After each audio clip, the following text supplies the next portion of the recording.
తెలుగు రాష్ట్రాల్లో ఎండలు మండిపోతున్నాయి. భానుడి భగభగల్తో జనం ఉక్కిరిబిక్కిరవుతున్నారు. బయట అడుగు పెట్టాలంటేనే భయపడిపోతున్నారు. ఉదయం ఎండలు, వడగాలులు, రాత్రి ఉక్కపోతతో జనం అల్లాడిపోతున్నారు.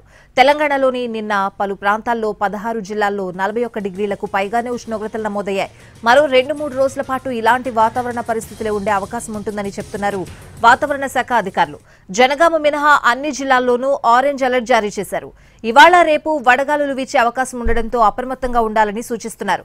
మరోవైపు ఏప్రిల్ 2 నుంచి 4 రోజుల పాటు వర్షాలు కురిసే అవకాశం ఉందని చెప్తున్నారు. వడగండ్ల వర్షం కురిసే అవకాశం ఉందని రైతులు, ప్రజలు అప్రమత్తంగా ఉండాలని సూచిస్తున్నారు వాతావరణ శాఖ అధికారులు.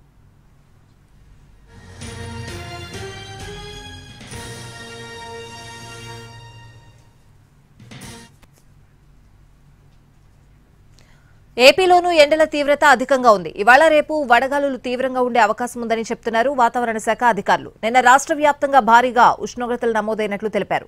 ప్రకాశం జిల్లా అమాని గుడిపాడులో 41.9 డిగ్రీల ఉష్ణోగ్రతలు నమోదయ్యాయి. ఇవాళ కూడా ఎండల తీవ్రత అధికంగా ఉండే అవకాశం ఉందని తెలిపింది వాతావరణ శాఖ. మొత్తం 38 మండలాల్లో వడగాలులు వీచే అవకాశం ఉందని తెలిపారు.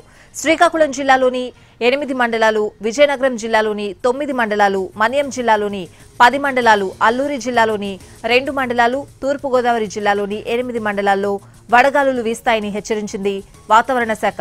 అలాగే ఏలూరు జిల్లాలోని వేలేరుపాడులోనూ వడగాలులు వీస్తాయని తెలిపింది.